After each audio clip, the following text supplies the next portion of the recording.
Hello बच्चों, let's see the question. The question says that if the sum of the first n terms of the series 1 square plus 2 into 2 square plus 3 square and so on up to n terms is n plus 1 upon n plus 1 का whole square by 2. When n is even, when n is odd the sum is. अगर n equals to even है तो ये sum दिया हुआ है. अगर n जो है वो odd हो गया तो sum कितना आएगा ये बताना है बच्चों ने.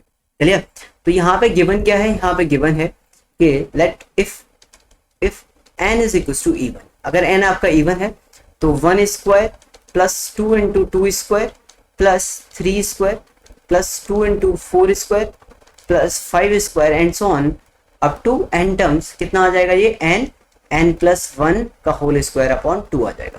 क्लियर? ये कब आ गया जब आपका n क्या था, इवन था. तो if n is equal to या फिर when n is odd, when n is equal to odd, अगर n ऑड है तो क्या होगा, तो 1 square plus 2 into 2 square plus 3 square plus 2 into 4 square plus 5 square and so on. बच्चों last में कितना आ जाएगा यहाँ पे प्लस 2 इंटू n माइनस 1 का स्क्वायर प्लस n स्क्वायर. भाई ऑड है, ठीक है ना, n ऑड है तो ये n ऑड तक जा रहा होगा यहाँ तक. क्लियर? तो इवन में 2 इंटू n माइनस 1 का होल स्क्वायर तक आ जाएगा. अगर मैं यहाँ से लेके यहाँ तक का सम फाइंड करूँ सिर्फ इतना, तो ये क्या है इवन के लिए, तो ये फॉर्मूला लगा सकते हैं.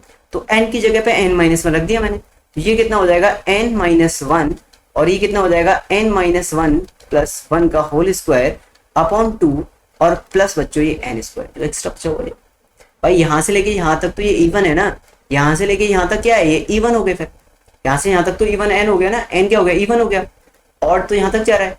क्लियर? तो n माइनस 1 और इवन होगा फिर, और इवन के सब में ये लगाते हैं तो ये n टर्म्स के लिए ये है तो n माइनस 1 टर्म्स के लिए आ जाएगा. क्लियर? इतनी बात समझ में आई? अब हमने क्या किया, इसे सॉल्व किया तो ये कितना हो जाएगा बच्चों, ये हो जाएगा n माइनस 1, ये हो जाएगा n square upon 2 plus n square आ जाएगा.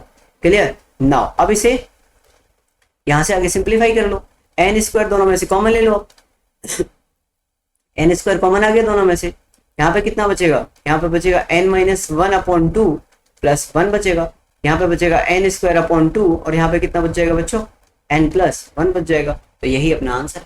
क्लियर?